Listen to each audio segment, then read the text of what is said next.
Hindi ako, sang-ayon sa body positivity, di ba? Napapansin ko sa mga, sa Pinoy, sa Pinay, is tamad. You are standardizing yung kung ano man yung dapat nilang gawin. Kakain ako kasi okay lang akong kumain. Bahala na kayo dyan. Hindi na ba bang bago yung pananaw mo?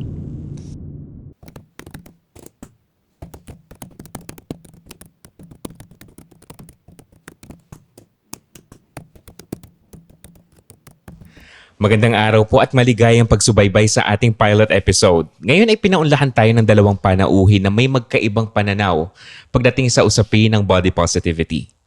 Ang una kong ipapakilala ay isang fitness campaign instructor, singer, actor, and Metro Buds Grand Winner. At siya ay may critical na pananaw pagdating sa body positivity. Ladies and gentlemen, Mr. Malik Flores. Hey, everyone, sa mga lahat na nanonood nito, gusto ko lang batiin sa inyo na stay safe palagi. Yeah.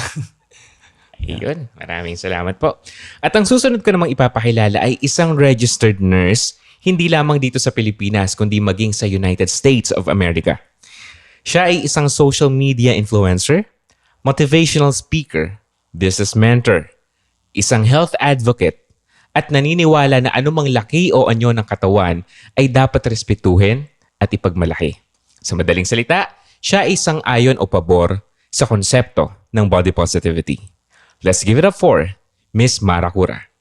Hello everyone! Kumusta kayo? And hopefully, we are all healthy and safe as of the moment. And lagi naman. Okay. Nice. Thank you! Ay, maraming salamat po sa pagtanggap ninyo sa invitation namin at alam kong nag-prepare kayo. Obvious naman kay Miss Mara. Mukhang lugi ka sa kanya. Kaya nga parang madadakdakan ako nito. Sige. At dahil prepared naman kayo pareho, hindi na natin patatagalin, ano? Yeah. Sisimulan na natin ang ating discussion tungkol sa body positivity. Pero bago yan, ako si Armando Bibay Jr. at ito ang Unbiased.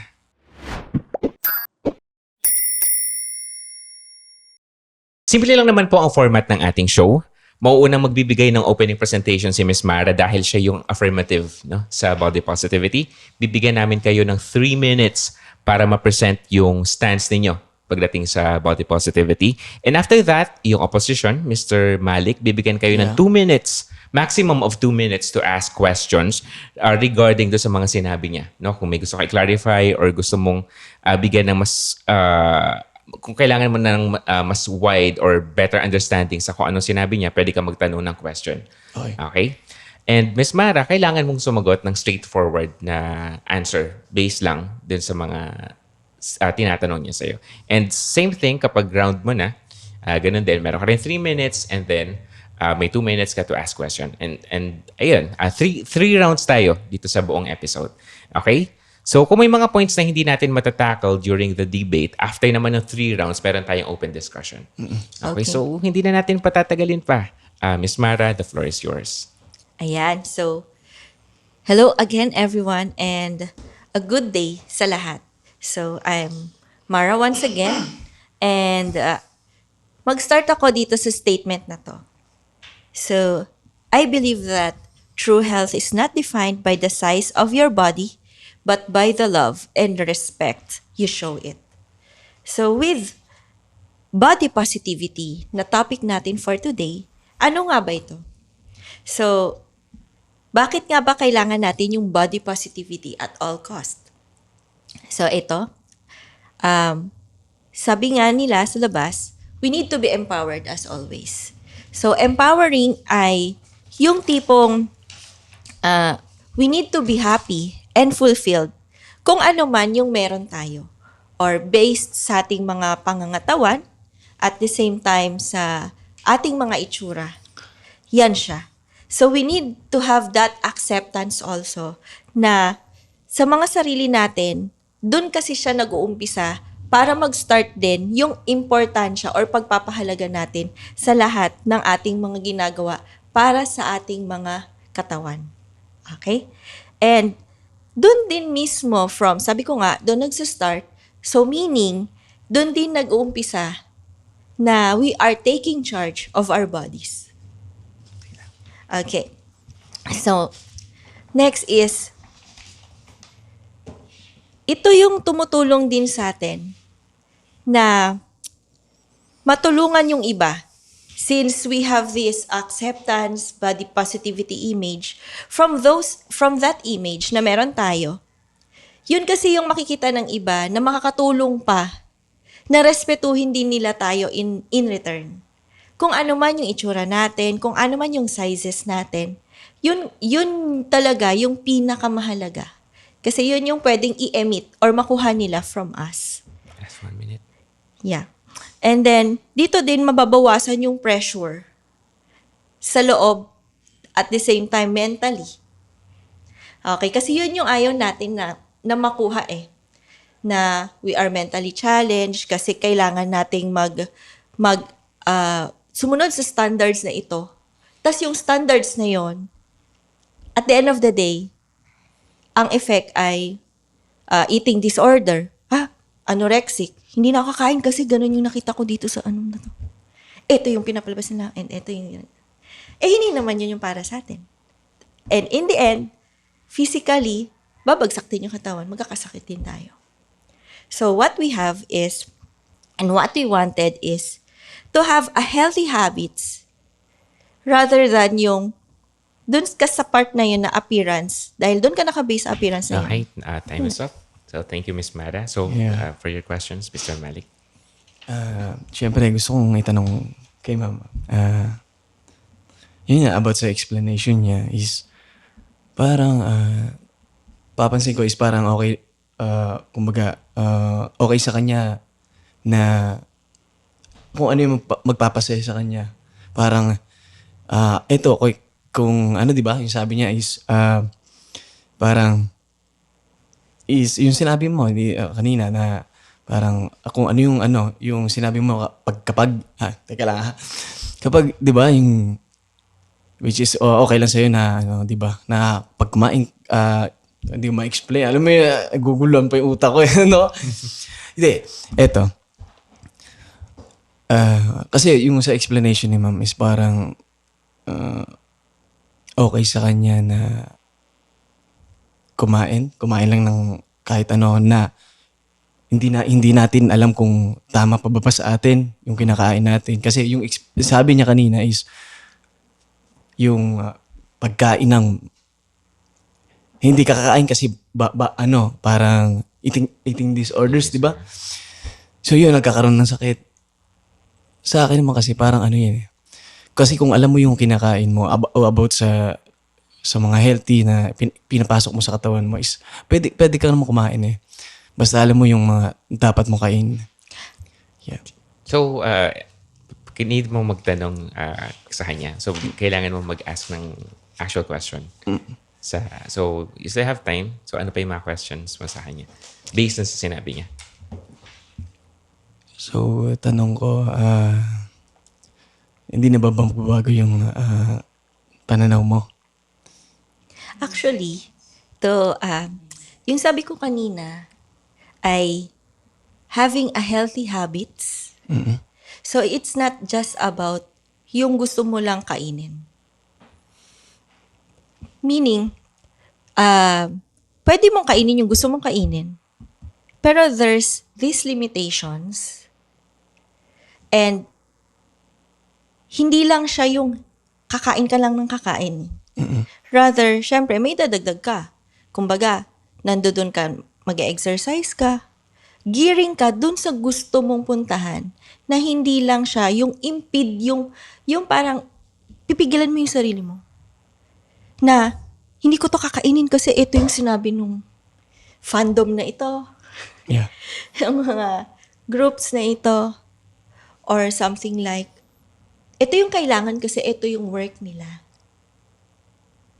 So, when it comes to that aspect, mentally na-challenge na yung mga tao or yung mga gustong sumunod sa kanila. And at the end of the day, what happened? Nape-pressure yung utak nila. Yung mental statement nila, nababago. Kaya siya nagkakaroon ng eating disorder. But somehow, kung gusto nila yung gagawin nila. Like ikaw, gusto mo mag-gym. Pero, hindi siya yung normally na magagawa ng tao na gugustuhin niya lang mag-gym. Kasi kailangan niya mag-gym. Okay. Sige. So, time's up na for the cross-examination. The next time, kapag nagtanong ng yes or no na question, kailangan lang natin siya sagutin ng yes or no. So, Okay. nagtanong siya kung hindi na ba mababago yung pananaw mo about dun sa eating habit. Parang ganun yung question mo, di ba? So, kailangan lang siya sagutin ng yes or no. Okay. Kasi magkakaroon ka naman ng chance later I see. to explain. Okay? So, turn mo na for your statement. So, we will be giving you 3 minutes to explain for your opening statement. Bakit ka hindi sang-ayon dun sa concept ng body positivity? Okay? So, timer starts now. Ayun, gusto ko lang parang, hindi na ako, gusto ko i-direct na yung Hindi ako, sang-ayon sa body positivity, di ba?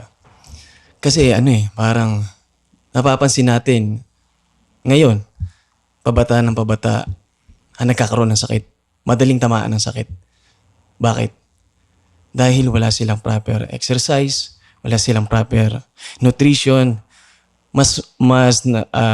Kabataan ngayon is parang mas nahihilig silang gumimik na gumimik. Di ba? Tama. Ngayon, ito yung pinaka dyan kumbaga, gusto ko as a fitness instructor, gusto ko silang gusto ko lang sabihin na na hindi ko naman nila lahat na parang hindi ko naman sinasabi mag-workout kayo. Kasi ang sa akin naman kasi kaya namang gawin sa bahay. Kung hindi mo kaya mag-gym, may YouTube naman. Pwede kang tumingin sa YouTube kung kumuha ka ng mga idea. Kasi sa napapansin ko sa Pinoy, sa Pinay, is tamad. Tamad mag-workout. Minsan, sasabihin, masakit lang sa katawan. Baka magkasakit. Which is mali. Which is yun yung kabaliktaran nun. Which is, nung kapag nag-workout ka is maraming benefits na makukuha yung katawan mo. Yeah. Yun lang. Yun lang yung gusto kong Okay. So, timer stops. 2 minutes for your questions. So, meaning ba nung mga sinabi mo na yon is standard. You are standardizing yung kung ano man yung dapat nilang gawin. Even if meron pa sila na dapat na gawin pa bukod dun sa kailangan nilang gawin. Or with meron akong certain weight na ito dapat yung makuha ko. At the end of the day, just for them na masabi natin na fit at healthy sila. Yeah. Yes. Tama yung So, for you, ano yung weight na standard or at the same time your circumference ng body? Kasi sabi mo, yun yung as for them para mas maging healthy or para masabi mo na fit sila. Ayun, yung tinatanong mo sa akin about is what is Ano the yung- ideal weight? Yeah. Because you're gearing into, yun yung pinaka-fit for you eh. Not the body positivity life na iba. So, ano yung weight? Wait. Sino? Ako. Yeah. Para sa akin. Yeah. Nakadepende kasi yan sa May mga yan binabase sa edad, sa timbang, sa height. Yan. Kasi doon mo kukunin kung ano talaga yung tamang timbang sa'yo. Okay. Okay. So, okay na. Apo. Okay na yung mga answers. Now, it's your turn for rebuttal. 3 minutes din for rebuttal round. Oh, okay. So, yun nga, sabi ko nga kanina, with that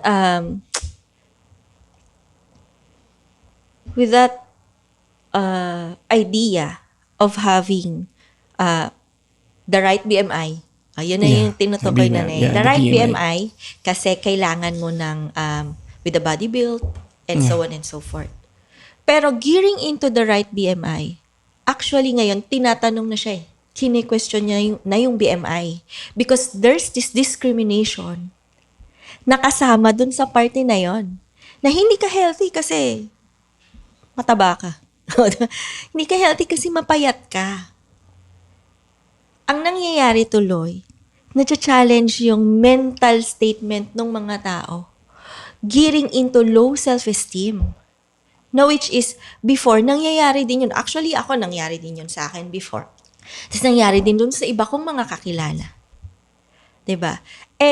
Dun sa part na yon, yung pressure kasi na meron, yun kailangan yung maalis para mawala yung sinasabi mo na, bakit sila tinatamad pagka naririnig nila na, kailangan kong mag-exercise, kailangan kong mag-gym, kailangan kong mag-ganito.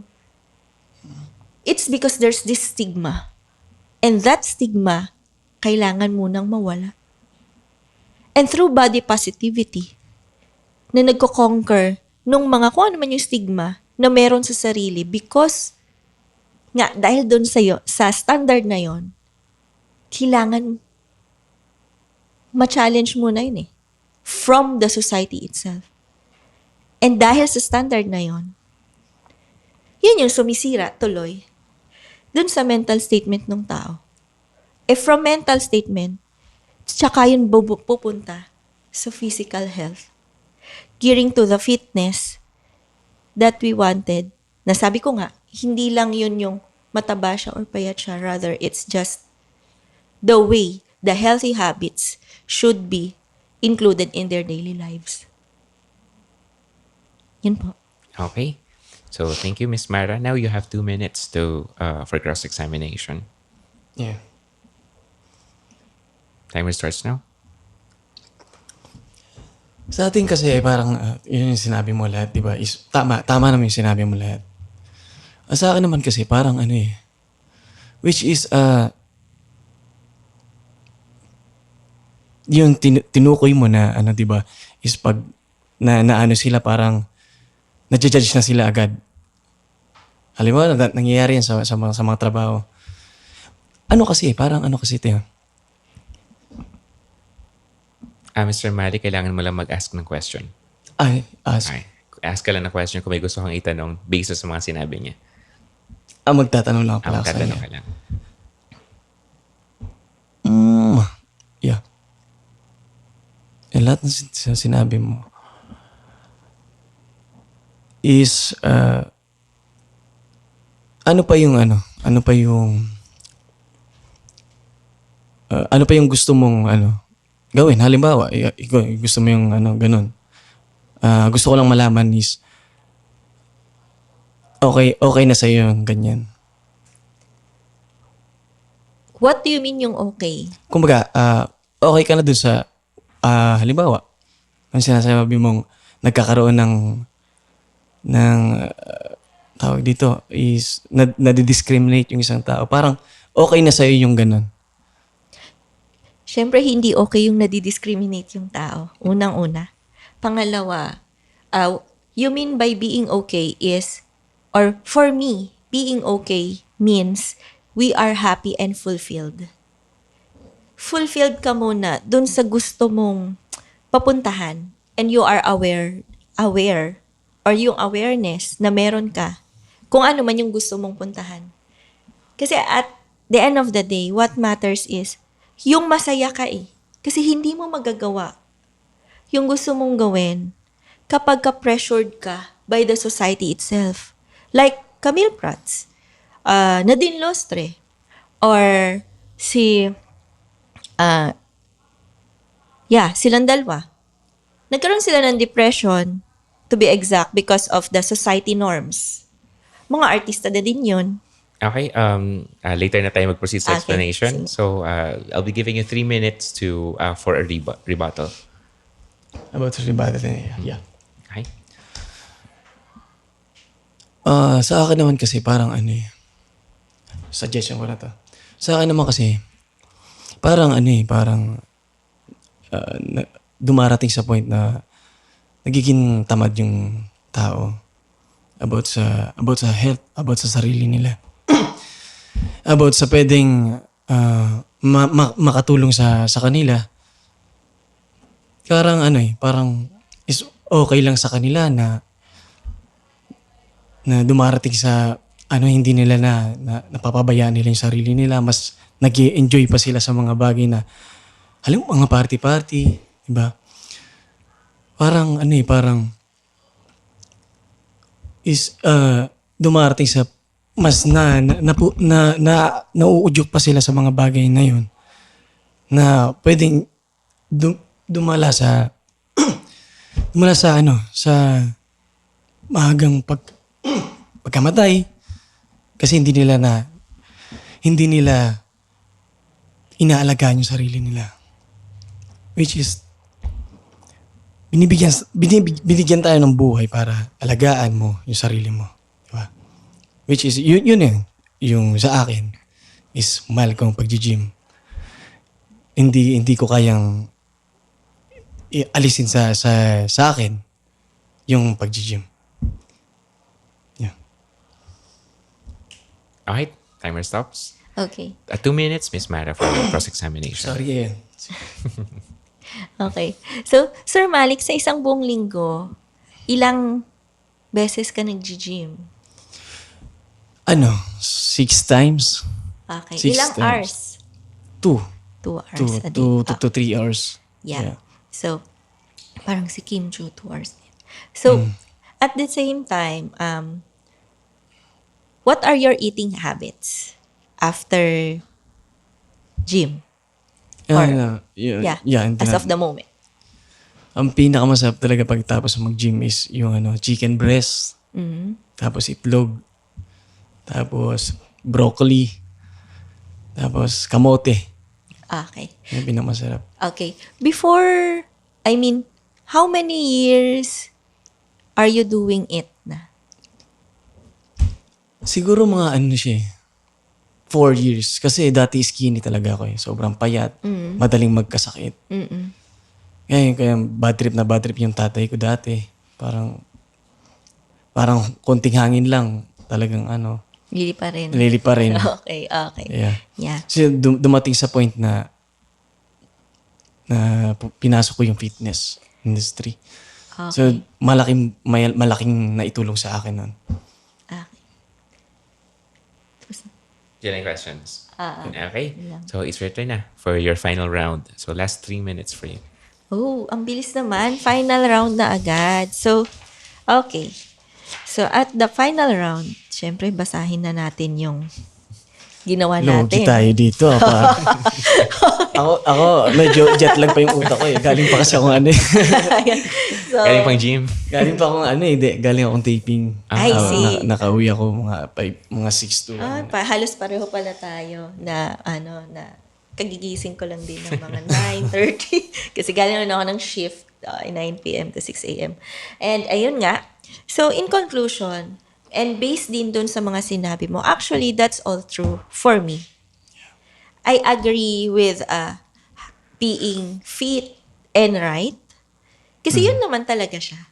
And just as I was saying nga kanina, it's just being happy of what you need to do to taking charge of your body at all. Kasi kasama siya eh. Hindi lang siya yung kumain ka, rather it's having a healthy habits over having yung appearance mo nga. Kasi kung masaya ka dun sa itsura mo, mas mababantayan mo yung sarili mo. Tapos mas magigir mo yung utak mo na, ay, ang ganda nung ginagawa niya. Just what you said. Diba? Yun nga, hindi lang siya kasi yung trend eh. Rather, it's a movement. And actually, kanina, gusto ko pang itanong kung ano yung pwede mong plans para matulungan yung ibang tao being in the industry. Yeah. Kasi pinagdaanan mo din yon, being skinny and all. Ako naman, kulang lang din sa exercise. Pero alam ko na dapat tayong kumain. Kumakain talaga ako ng mas tama. Kasi kung hindi, sakit talaga yung aabutin mo. And sabi nga nung isa kong mentor, kung kulang ka dito, kulang ka ng tulog, kulang ka ng paggawa, kulang ka ng ganito, tapos ginagamit mo yung katawan mo over and over again. So ano yung kailangan mo pa? To nourish it. Kasi kung hindi, wala lang din siya eh. Yeah. Tama. Mawalan din ng kailangan mo, 'di ba? So ako, as of the moment, kulang ako sa tulog. So, kailangan kong kumain with the right kind of foods. Okay? Exactly. At the same time, sinasama ko talaga yung makapag-zumba, kahit paano, kahit 30 minutes man yan. Kasi kailangan yun ng body ko. And that's what body positivity is for me. Sabi nga, sa isang kanta ng Beanie, okay, the Born to Win, yeah. As the lyric says, born to win, born to shine, diligence, we're gonna rise. No need to worry, no need to hide. You were born to win, and you were born to shine. So let's embrace self-worth, that everyone, regardless of size, shape, has inherent value and strength. And let's challenge external pressures to stop hiding or being ashamed of body appearance para mas maging healthy, hindi lang yung katawan, rather it's the mental state. And that's what body positivity for me is. Thank you. Okay, thank you, Miss Mara. So, Mr. Malik, 2 minutes for cross-exam. Before that, remind ko lang yung timer natin na every time na sumasagot yung kino-cross-examine, ipopause natin yung time. Okay, i-resume lang natin yung timer kapag nag-proceed ulit sa succeeding questions. Okay, so it's your turn. 2 minutes. Wala akong masabi. Parang, yun. Kasi parang iba yung pananaw mo sa mga nakasalamuha kong mga Kumbaga, ikaw talaga is yung parang, alam yung gagawin na dapat. Diba? Alam mo yung sinasabi mo is pagkulang sa tulog is hindi naman gagana yung sinasabi ko. Yung parang, diba? Which is, tama ka naman doon sa part na yun. Talagang hindi naman talaga gagana yung ganong sistema. Pero marami kasi. Hindi lang ikaw, maraming sa tingin ko mas marami pa yung mga tamad kesa sa yung tamad na, di ba? Pero Mr. Malik, ano po yung question mo based on sa round niya? Yung sinabi niya kanina. Question mo sa kanya, wala akong may tanong kay kasi parang na-convince niya naman ako sa niya. Titigil ka na mag-gym. Parang hindi naman. Kasi parang yan parang buhay niya yan 'di ba? Alam niya yung wala akong masyadong may tanong sa kanya kasi lahat ng sinabi niya is ayun nasa proper naman yung niya. 'Di ba? Okay, so skip na natin yung cross-examination. So I'll be giving you your last 3 minutes for your final round. Okay. So timer starts. About sa akin naman to. Yun na nga. Bilang isang fitness instructor, mahigpit kasi ako Mahigpit ako lalo na sa mga pumapasok sa akin, may mga body, mga malalaki talaga, is talagang sinasabihan ko sila na tinuturuan ko sila kung paano sisimulan, paano gagawin yung proper proper workout, proper nutrition.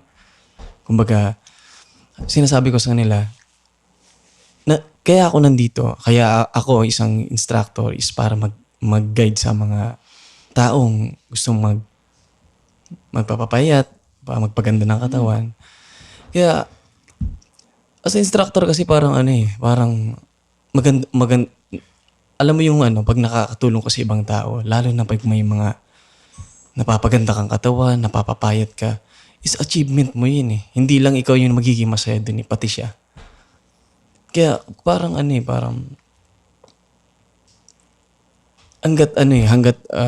hanggat may oras, kung halimbawa kailangan mo paturo sa akin, willing akong turuan kita. Yan. Kaya hindi pwedeng mawala yung sa buhay ko na dumating yung sa pagmamahal sa fitness industry.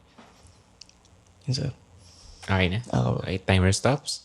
Now, bibigyan natin 2 minutes si Miss Mara for cross-examination. Okay. So for you, ano yung pinaka pwedeng start nila na gagawin. Na hindi sila ganun ka-pressure na kailangan. Kasi alam ko na strict talaga yan. Yeah. Lalo yeah. na, bayad ka. Tapos naglabas sila ng pera. And, ayun. Ano yung pwede nilang start? For you. So mga beginner kasi is hindi pa gaano na gagamit yung mga muscle nila, mga body part kasi kailangan mo muna mga basic program. Like, Is like lightweight na muna, mga magagaan muna. when you say lightweight, Lightweight. ano yung meaning ng lightweight for you? Lightweight yung Para sa kanila pala. sa kanila, yung kaya lang nilang ibuhat yung weights. Halimbawa, magbe-bench Okay. sila. So, Yung magda-dumbbells. tama lang kasi pag instructor kasi tatanungin mo sila. Lalo na pag beginner. Wala silang idea. Kaya tatansyahin mo muna siya. Halimbawa, lalagay ka ng mga plates. Tatansyahin mo muna siya kung kaya niyo yung plates na yun. Pag hindi niya kaya, babawasan mo kasi mahirap kasi mabigla yung pwedeng ma-injure. Okay. May time pa ba? Meron pa. And when it comes to food, Food naman. Food, lalo na pag sa lose weight, is kailangan mong bawasin yung calorie intake mo. Ang calorie intake mo, yung mga calories mo, kailangan mong bawasan siya. Magka-calorie deficit ka. okay. Mm-mm. So when you say calorie deficit, Mm-mm. ano yung dapat na unang maalis? Mawalis is cholesterol Okay. para matanggal yung lahat ng taba mo. Okay. Yan, carbs.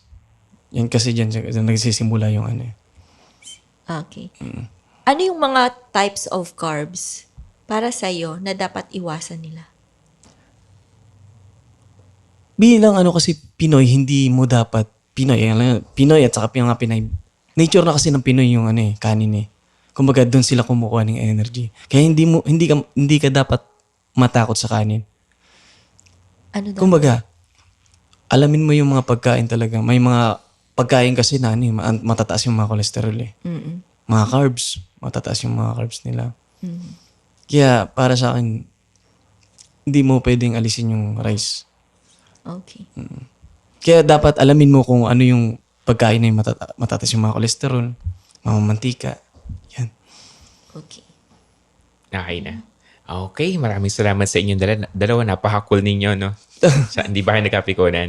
Hindi naman. Kasi parang parang mas na-realize ko na parang yung sa kanya na yung how about na yung mga halimbawa yung sa trabaho is yung nakaka-uwi na siya ng Late na diba? nakaka-uwi. Late nakaka-uwi. Ayun, parang naliwanagan man ako dun sa part niya. Ikaw, Miss Mara, anong tingin mo doon sa mga narinig mong statement sa kanya? Actually sa akin, tama naman yun lahat na we need that exercise, we need to eat the right kind of food kasi gearing ka naman talaga dapat into healthy habits. Yun nga lang, syempre, sa akin, doon na ako pumapasok sa part na dahil nga may mga standards tayo at yung standards na yun, hindi na siya dapat yun yung norm. Sabi mo nga, it should be based on, the BMI should be based on ganito. Or eto yung standard like, di ba, 24, 36, and somehow yung circumference ng body, di ba? Yun. What if ikamatay naman nung tao, di ba? Pagpunta dun sa norm na yun, tapos yung utak niya, pressured na. Kumbaga ay, aanhin niya yung kagandahan ng katawan na may pa-abs or maganda yung mga na nakapag-sleeveless siya or anything. Tapos, hindi niya naman makita na mahal niya yung sarili niya. So, that's what body positivity for me is. You are being happy and fulfilled. Hindi lang sa kasi kumain ka lang ng kumain. Tapos, ganito yung nangyari sa'yo or anything like. Rather, it's just, you're being fulfilled. Na yun yung meron ka. Tapos, nagagawa mo, mas magagawa mo na makapag-exercise kasi masaya ka. And at the end of the day, happy hormones din yung nabibigay nun sa atin. Mm. Pero Mr. Malik, may question ako sa'yo. Since na-mention mo kanina na sabi mo iba si Miss Mara, iba yung perspective ni Miss Mara. Iba yung perspective niya, iba yung mga ano niya. Sa mga nakakasalamuha kang mga ano. Mga body positivity Yeah, enthusiasts din, advocates din. Yeah. So, para sa'yo, ano yung first impression mo about sa body positivity at saka doon sa mga body positivity advocates na nakilala mo? Yung iba kasi parang ano eh. Yung iba is parang walang pakialam sa sarili nila eh. Parang ano sila, parang okay na ganito, okay na kasi masaya naman ako dito sa ginagawa ko. 'Di ba? Kaya parang isa kanya is parang ano eh, alam niya naman yung dapat eh. Pero no first time mo bang narinig yung term na body positivity, naging critical ka agad? Alam mo yun, yung parang, hindi, mali yun eh. Parang ganun. Yeah. Nung na-explain niya na sa akin, parang ano naman pala eh, parang nakadepende talaga sa isang tao eh. Mm-mm. Yung ano na yun. So, Miss Mara, tingin mo, ano yung usual na misconception tungkol sa body positivity? Ayun, yung sinabi ni Sir Malik na kakain ako kasi okay lang akong kumain. Bahala na kayo dyan. Okay lang kung ano yung kalakihan ko. Though yung iba, kahit naman kumain ng kumain, hindi naman yan nananaba. Ganun talaga yung body build ng katawan niya. Like yung isa kong friend. Pero meron din naman, like, syempre, yung iba, kumain, lumaki, tapos biglang may sakit. Diba? Like what you tama. said. Hindi nila alam yung kinakain nila. Yes. Bawal na pala. Sobra-sobra na sila sa... Agree, diba?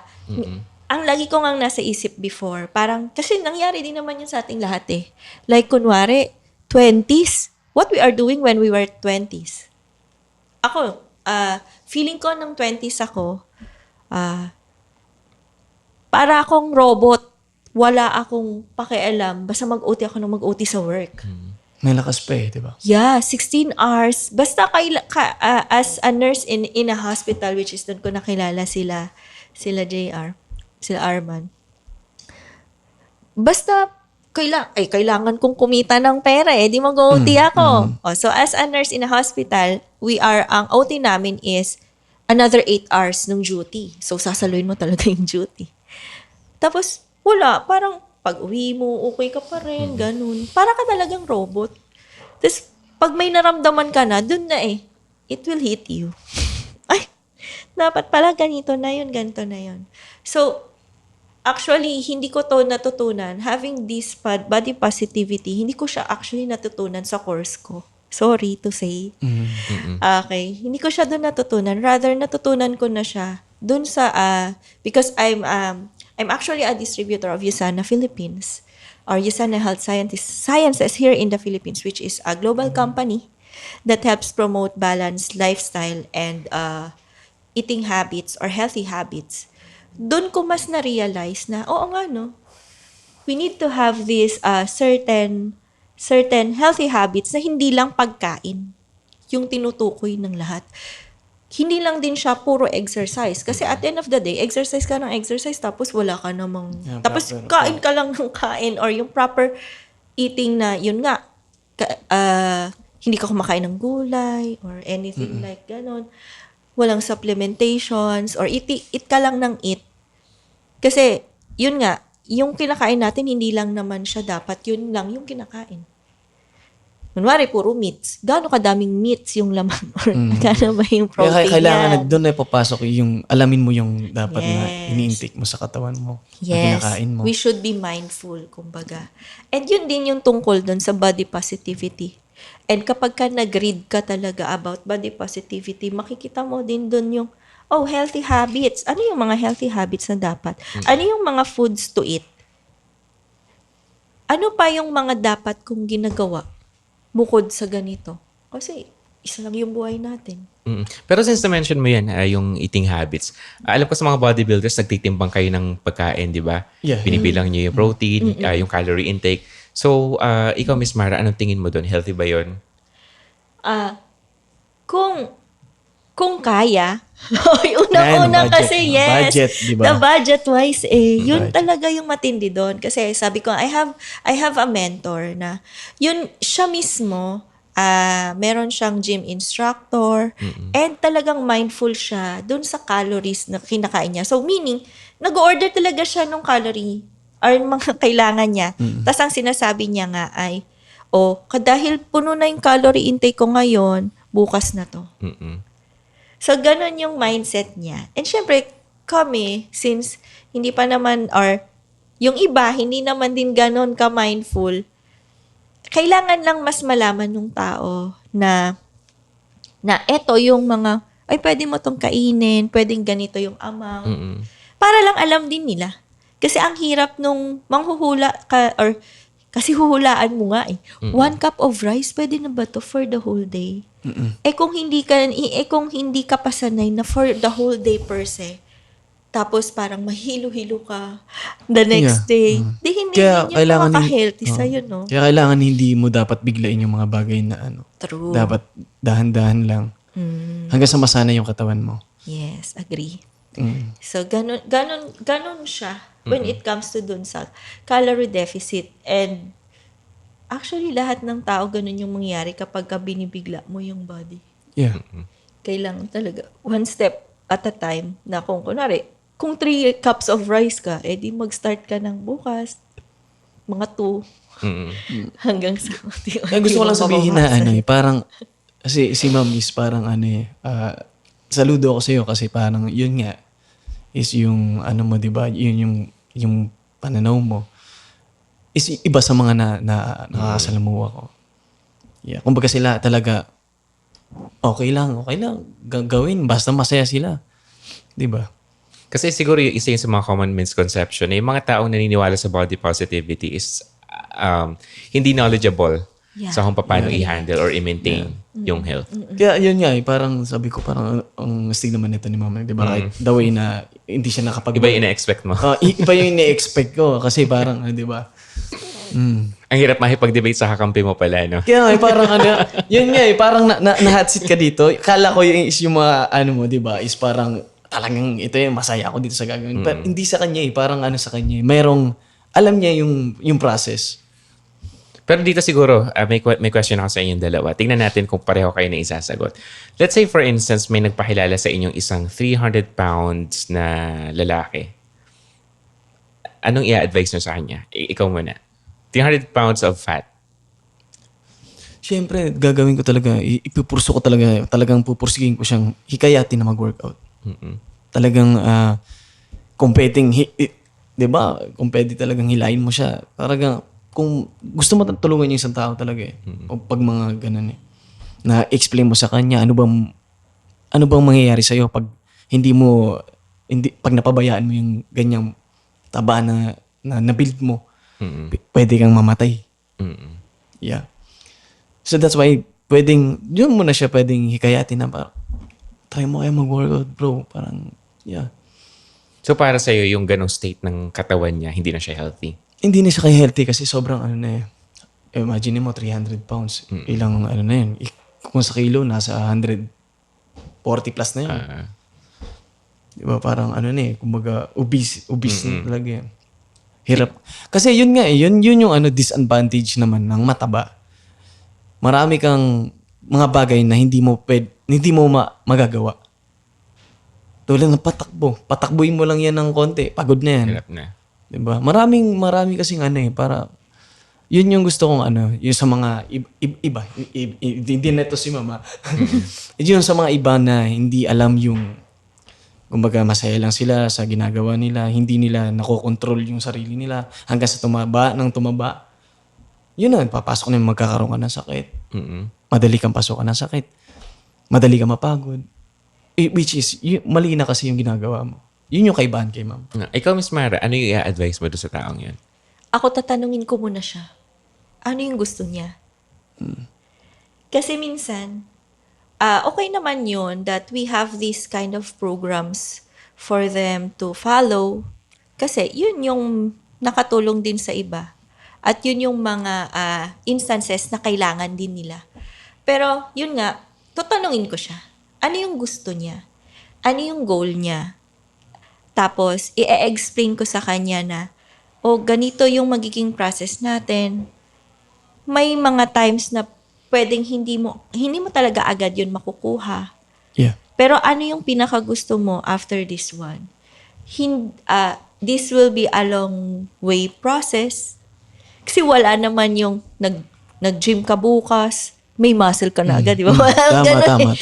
Ano siya process siya. At the same time, yung state of mind niya, yung pinakamahalaga para makamit or para makuha niya yung gusto niya na goal na body. Kasi body positivity gears to empowering one another. So, kung hindi niya ma-feel na empowered siya, hindi niya ma-feel na he is accepted, kahit 300 pounds siya, at hindi natin maparamdam na we are accepting you kahit ganyan yung itsura mo. Okay. 'Di ba? Hindi mo mapapapayag yun na magpagawa yung gusto mong ipagawa sa kanya. Yung mental health niya, matcha-challenge lang din yun. Tapos madidepress siya. Kaharap mo siya, masaya siya. Kaharap mo siya, hirap na hirap siya. Malungkot siya. Or anything. Tapos at the end nun, kakain lang din yan. Diba? Actually kasi, kaya ko yun nasasabi kasi nangyari din siya sa akin. Kasi mali yung way ng pagpapapayat, mali yung way ng nasa isip ko. Kaya hindi ko nagagawa yung gusto kong gawin. Or something like, lalo ko lang, parang feeling ko, pinarurusahan ko lang yung sarili ko. Which is, hindi nga nila yun. Or hindi natin dapat na maramdaman. Kasi kailangan masaya tayo. Na yun yung ginagawa natin. Na yun yung kailangan natin para mas maging healthy. Kasi yun nga yung gusto natin. So that's for me. Pero Mr. Malik, sa tingin mo ba yung, hirap i-point out si Miss Mara, pero yung iba sa mga nakilala mo na body positivity advocates, sa tingin mo ba ini-encourage nila yung unhealthy na lifestyle? Yung parang tinotolerate nila yung pagiging overweight or underweight? Yeah. Meron kasing parang sinasabi, mag-gym ka pa. Ba't ka pa mag-gym kung hindi ka naman dyan masaya? Parang, dito ka na lang, mag-gym ka, papagod ka pa. Parang, ganun, marami akong kilalang mga ganun. Parang, mas marami silang naikayat ng mga ng mga tao na, yun, napapaano. Ikaw, Miss Mara, anong masasabi mo doon sa mga ganun tao na dinediscourage nila yung healthy lifestyle dahil nga kailangan mo tanggapin kung ano yung katawan mo eh?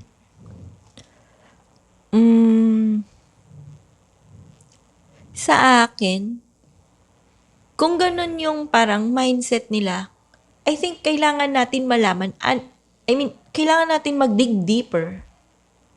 Bakit yun yung nasa isip nila? Kasi baka mamaya, meron yan mga, sorry, ganun talaga ako eh. Kapag may kausap ako, minsan, ina-analyze ko bakit ganun siya mag-isip. Tapos, iniisip ko ano yung nangyari sa kanya way back before. Para mas maintindihan ko bakit niya yung sinasabi. So, yun nga, may iba talaga na ganun yung isip na, ayoko na yan kasi pagod ako dyan. Tapos, bukas, wala na, para na akong lantang gulay. Hindi ko na magamit yung katawan ko. Tapos, may trabaho pa ako and so on and so forth. But at the end of the day, magkakaroon kasi yan ng strike eh. Kumbaga, pagdating dito sa part na to, mapapaisip din yan eh. Hindi man ngayon. Hindi man bukas. Pwede-perang sa makalawa or something. But we cannot judge na kasi ayaw nila ngayon. Ayaw na rin ulit nila bukas. Baka may kulang lang doon or something like ninenegate kasi agad sila. Kasi minsan ganun eh, ayaw natin na nininega tayo. Kung ano-ano yung sinasabi mo sa akin, tapos sasabihin mo, ganito yung gagawin ko. Bakit pa?